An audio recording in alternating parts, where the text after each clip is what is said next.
Olá, eu sou a Carol Nogueira e esse é o Item Mais da CNN. As eleições de 2 de outubro definiram os candidatos que vão governar 14 estados e o Distrito Federal pelos próximos 4 anos. 12 governadores foram reeleitos para um novo mandato. O mapa dos eleitos em primeiro turno ajuda a entender a divisão de votos entre as forças políticas que polarizam o cenário nacional. O PT do ex-presidente Lula, que disputa o segundo turno das eleições presidenciais, elegeu 3 governadores no Nordeste: Eumano de Freitas, no Ceará, Rafael Fonteles, no Piauí, e Fátima Bezerra, reeleita no Rio Grande do Norte. No Rio de Janeiro, onde o presidente Jair Bolsonaro, que disputa a reeleição, superou os votos de Lula, o candidato apoiado por ele, o governador Cláudio Castro, também saiu vitorioso no primeiro turno.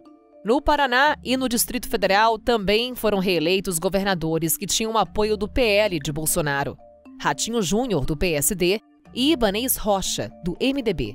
Em Minas Gerais, onde Lula foi mais votado do que Bolsonaro, o governador Romeu Zema, do Novo, foi reeleito e já anunciou que vai apoiar Bolsonaro no segundo turno da corrida presidencial. Eu sempre dialoguei com o presidente Bolsonaro. Sabemos que em muitas coisas convergimos e em outras não.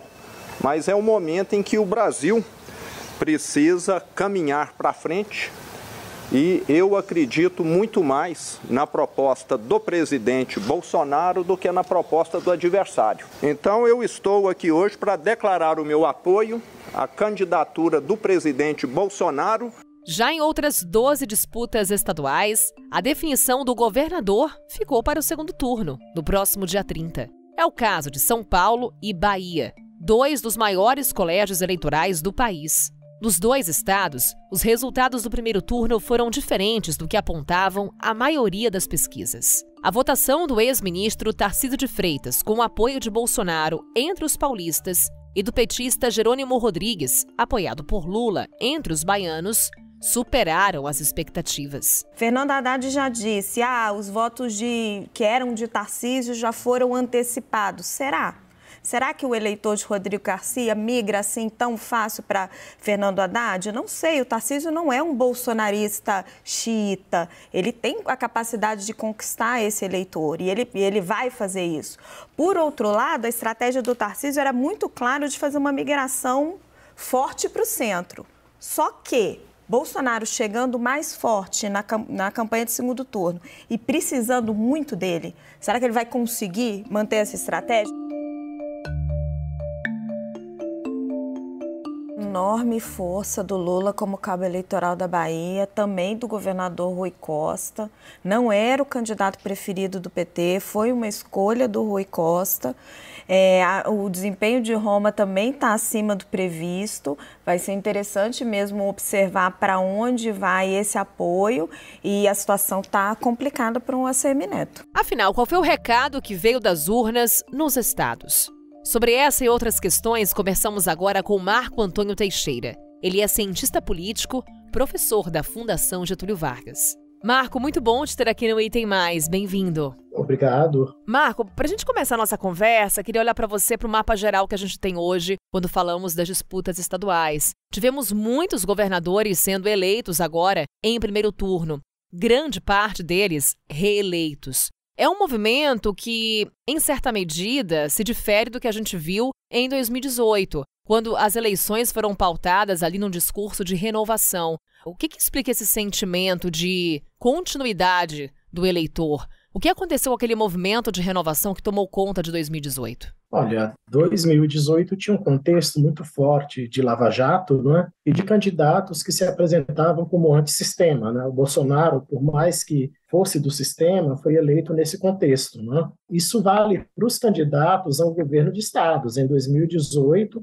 nós tivemos aí, por exemplo, 2 exemplos, né? Zema em Minas Gerais e o Witzel no Rio de Janeiro, que surgiram do nada, né? E ganharam as eleições de maneira surpreendente, deixando de fora candidatos políticos tradicionais. Se a gente olha agora, o Zema, ele foi reeleito aí dentro de um governo que, do ponto de vista do novo e da inovação, não foi tão diferente dos outros, né? Então, ele praticamente foi normalizado pela política, né? Agora, o efeito da Lava Jato em 2022 foi menor, tá? Você teve aí, de um lado, né, Sérgio Moro e Deltan Dallagnol se lançando no mundo da política. Em 2018, eles diziam que não fariam isso, né? Que não sairiam, não era essa a intenção. E, de outro lado, você tem o candidato Lula, tá? Que teve seus processos cancelados pelo Supremo e que deixou de ser condenado pela Lava Jato em função disso, recuperando seus direitos políticos. Então, a gente vive hoje um novo contexto político em que esse discurso de renovação ele não é subjacente, digamos assim, a escândalos de corrupção, a interrupção de carreiras políticas, a prisão de políticos, né? Então o ambiente mudou um pouco também. Marco, e a pandemia, ela pesou nesse resultado quando a gente vê ali o protagonismo dos governadores nas conversas com o governo federal, por conta, obviamente, das questões de saúde pública, mas também por conta das questões econômicas muito impactadas pela pandemia? Olha, acredito que nesta eleição ela impactou menos do que o que aconteceu com as eleições municipais de 2020, que foram praticamente no meio da pandemia, não é? Se o efeito da pandemia fosse tão negativo nesta, não é? O presidente Jair Bolsonaro não estaria na condição eleitoral que ele está, na medida em que a atuação dele como chefe do país no enfrentamento à pandemia foi altamente questionável, né? O mesmo poderia ser dito em relação ao seu ministro da Saúde, que foi o segundo deputado federal mais votado no Rio de Janeiro e que caiu do ministério justamente por conta da gestão negativa à frente da pandemia. Os governadores que estão se reelegendo, não é, são muito mais em função do conjunto da obra no governo do que em relação à pandemia. Se alguém tivesse que ser beneficiado, né, positivamente pela pandemia, esse alguém teria sido João Dória, que de alguma maneira acabou sendo escanteado, né, do processo político e literalmente sumiu dessa disputa. Marco, ainda olhando para esse cenário das disputas estaduais, é interessante observar a trajetória de alguns candidatos durante a campanha eleitoral, contando com o apoio de Bolsonaro e de Lula. Aqui eu cito 2 exemplos muito simbólicos.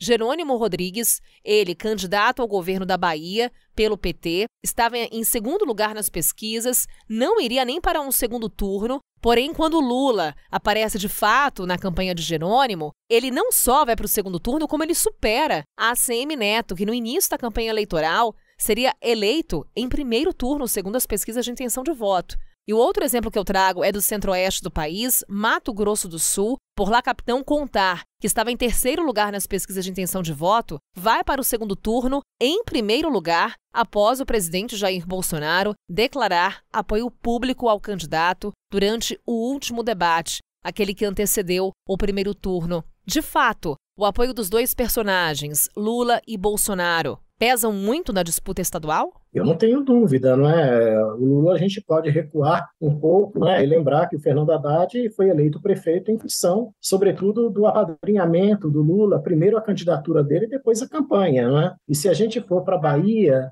vamos lembrar que o governador que encerra o mandato agora, o Rui Costa, né, ele vem de uma eleição e uma reeleição sem ter tido também nenhuma experiência eleitoral, praticamente a mesma trajetória que o Jerônimo Rodrigues. E o caso do Bolsonaro e no Mato Grosso do Sul, ele é um exemplo bastante ilustrativo. O Bolsonaro estava apoiando o candidato do PSDB, o Riedel, né? E de repente mudou esse apoio para o capitão, que é do partido dele. E esse capitão saiu do terceiro para a segunda posição, né? E aí nós podemos voltar para São Paulo. Tarcísio teria algum êxito na cidade de São Paulo se ele tivesse associado a figura do Bolsonaro? Eu acho que provavelmente não, né? Então nós estamos falando aí de 2 grandes lideranças políticas que não há como negar que elas têm para si um prestígio eleitoral muito grande, que está muito acima dos seus partidos. Temos nesse momento também a formação de apoios, de alianças, visando esse segundo turno nas disputas estaduais, mas também visando a disputa presidencial.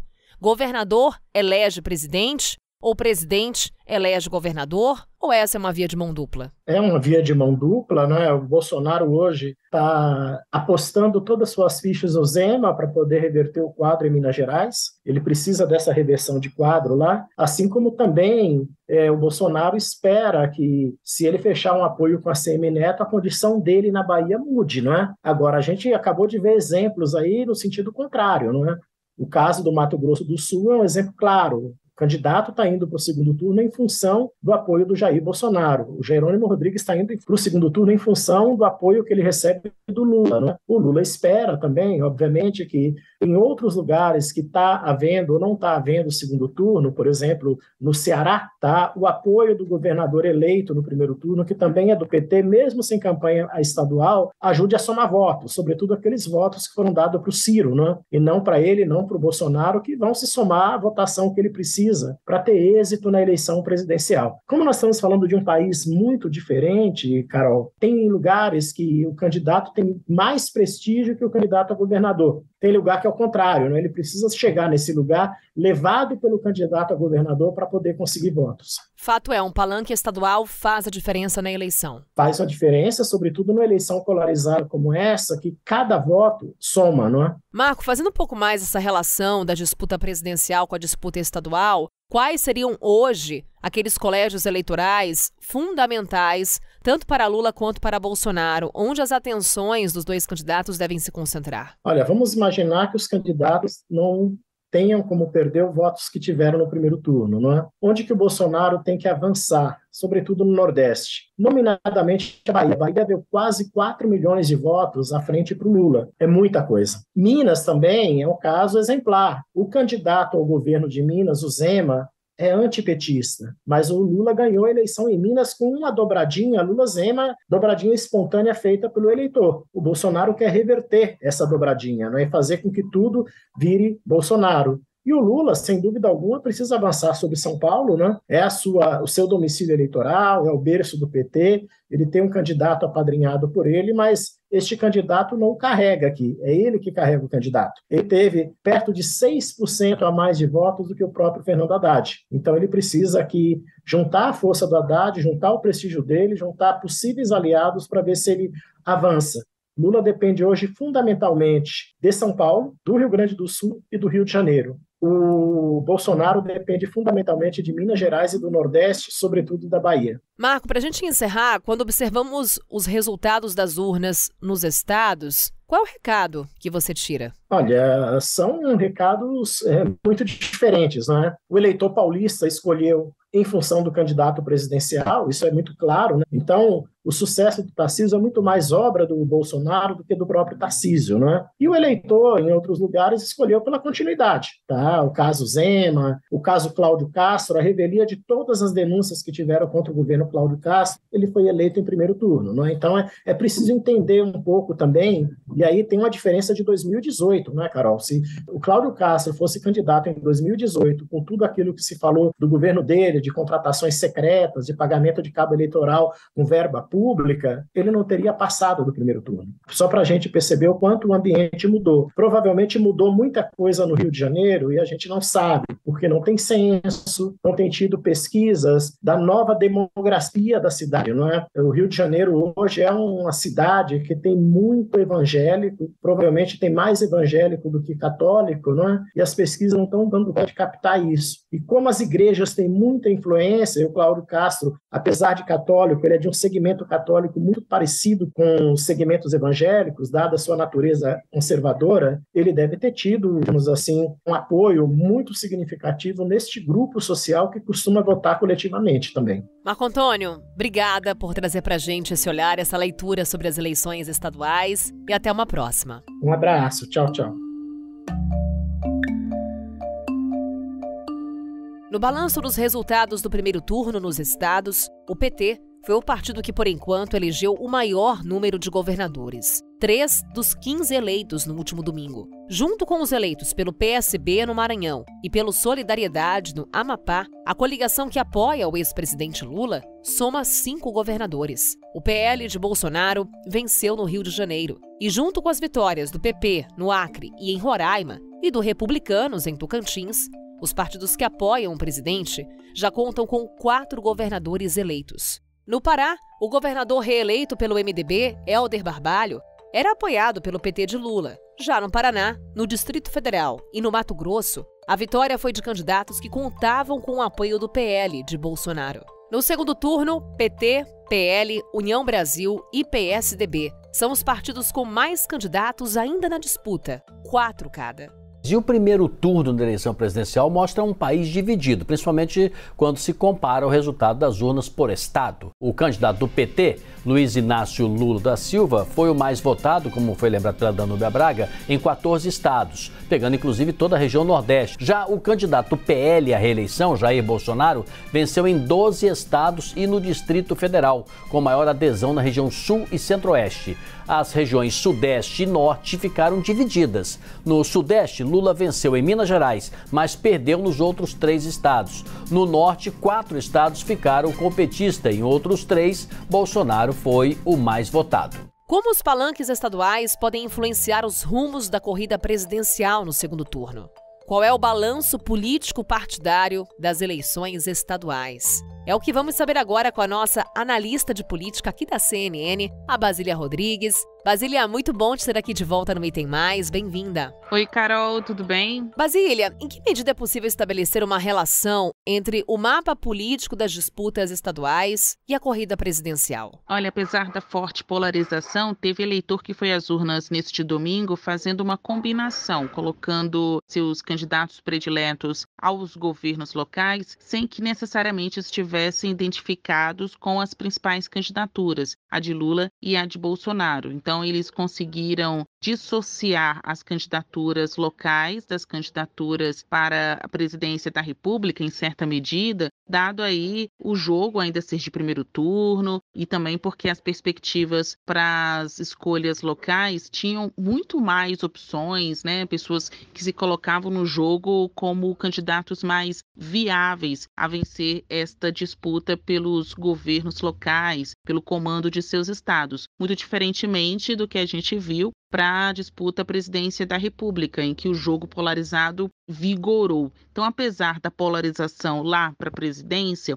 no caso da escolha para os governos locais, o eleitor se sentiu com mais opções e até ele conseguiu se identificar, ele conseguiu escolher o seu candidato há mais tempo do que o candidato para a presidência da República. Então a gente vê que nestas eleições o eleitorado estava super bem informado dos lances nas campanhas, tanto para presidente quanto para os governos estaduais, e em alguns casos teve eleitor que colocou voto em candidato mais à esquerda, mas não necessariamente votou em Lula. E teve aqueles também que optaram por candidatos nos seus governos locais mais à direita, mas não necessariamente foi com Bolsonaro para a escolha à presidência da República. Agora, no segundo turno, em que boa parte dos estados já resolveram a sua questão ao governo local e, obviamente, já elegeram seus deputados, seus senadores,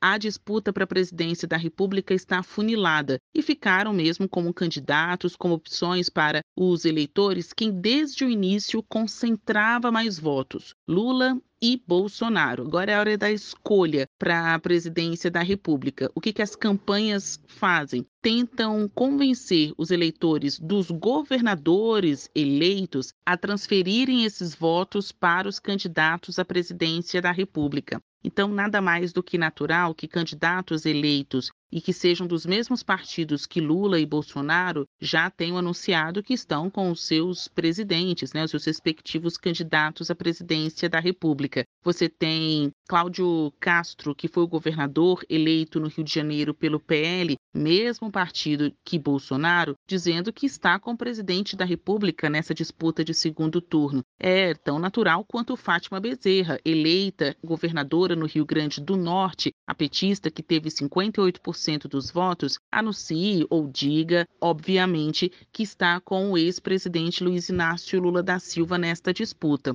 Mas existem outras configurações importantes e que impõem um desafio a ambas candidaturas. No caso de Minas Gerais, Romeu Zema, que é do Novo e que passou toda a campanha dizendo ser um candidato independente, que não entraria no jogo da polarização, da nacionalização de sua candidatura, nem Lula nem Bolsonaro, foi cobrado a se posicionar e disse que está com Bolsonaro. No caso de Goiás, em que o vitorioso foi o atual governador Ronaldo Caiado, ele que está estremecido com o presidente Jair Bolsonaro por questões políticas e pessoais, porque Bolsonaro ficou com outro candidato nesse neste primeiro turno, na disputa ao governo goiano, ele que optou pelo apoio ao seu aliado Major Vitor Hugo, ex-líder do governo na Câmara dos Deputados, agora está aí no movimento de reaproximação com Caiado, ou então não terá o apoio de seu amigo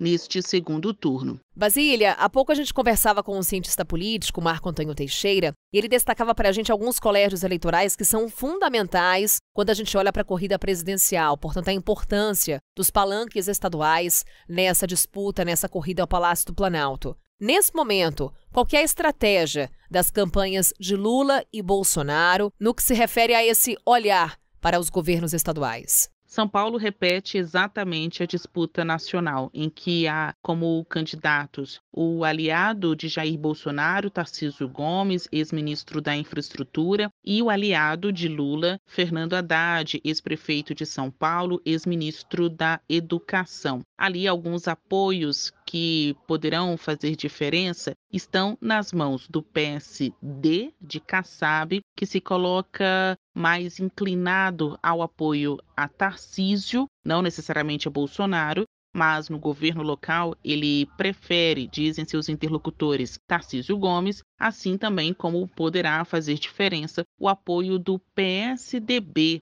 do governador derrotado no primeiro turno, Rodrigo Garcia. O seu antecessor, João Dória, já publicou em suas redes sociais que optará pelo voto nulo. Ele que, em determinado momento da corrida à presidência da República, chegou a confiar na possibilidade de se lançar candidato, mas isso não aconteceu. Dória tirou seu time de campo, desistiu da corrida à presidência da República e agora disse que nessa disputa de segundo turno não vai nem com A nem com B. Nesta terça-feira, o ministro da Casa Civil, Ciro Nogueira, esteve em São Paulo em conversas com interlocutores de Garcia, com o próprio governador paulista, para tentar chamá-lo para a campanha de Bolsonaro. Ainda no aeroporto de Congonhas, na base aérea, Jair Bolsonaro teve um encontro com o governador de São Paulo, Rodrigo Garcia, do PSDB, que falou em apoio e voto incondicional a Jair Bolsonaro no segundo turno, no próximo dia 30.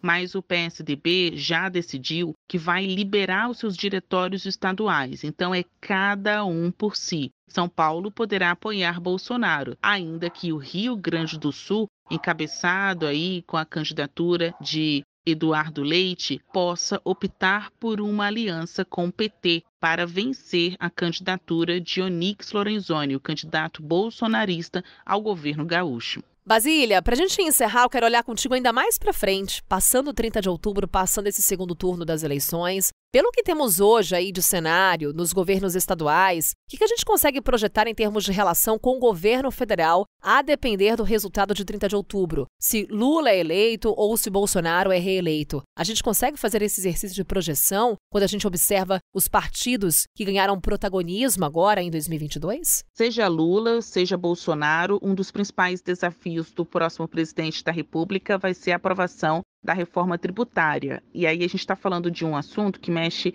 com a vida de todos os brasileiros. Todas as unidades da federação, sejam aquelas comandadas por governos de esquerda, de direita, de centro, isso exige muito da capacidade de interlocução, de negociação dos agentes políticos, de quem você está escolhendo aí, para governar os seus estados, para governar o seu país. Então, independentemente das disputas políticas que são próprias mesmo do ambiente de poder que vivemos, estas pessoas terão que mudar o tom, uma vez eleitas, descer do palanque e ir para a mesa de negociação. Negociação tanto quanto a reforma tributária, assim como outros pedidos que colocam aí governo federal e governos locais, muitas vezes em lados opostos. Neste atual momento, há um embate no Supremo Tribunal Federal, protagonizado por estes atores políticos, quanto à cobrança de ICMS. Tem muita unidade da federação reclamando de perdas arrecadatórias, pedindo compensação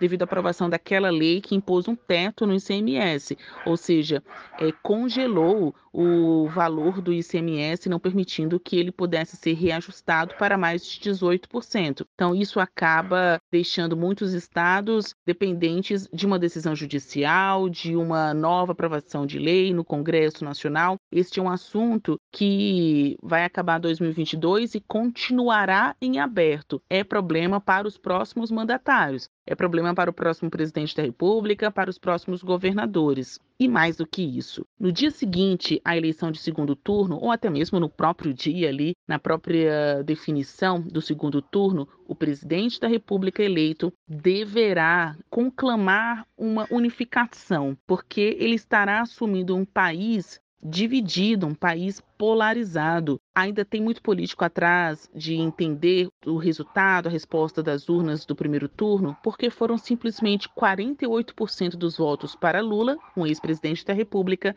e 43% para Bolsonaro, o atual presidente da República. 6 milhões de votos separaram Lula de Bolsonaro. Agora, para o segundo turno, a gente vai ter que esperar para mensurar o tamanho dessa divisão no país. Assim que a eleição acabar, o novo presidente da República vai ter que entoar um discurso de paz, de unificação, para que a gente possa passar aí por um novo governo, tentando contar com menos desafios, ou pelo menos acreditar que o nosso voto está sendo valorizado e que a gente está depositando em deputados, senadores, presidente, governadores que realmente queiram o melhor para todo o país e não somente para quem votou neles. Basília Rodrigues, sempre um prazer. Até a próxima. Bom trabalho por aí. Trabalho não falta, com certeza. E a gente volta a se falar. Um beijo.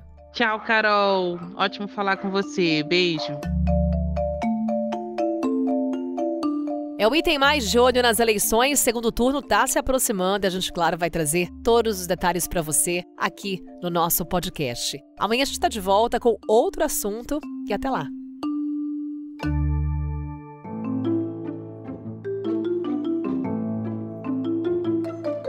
Com a minha apresentação, Carol Nogueira, este podcast foi produzido pela Maremoto para a CNN Brasil.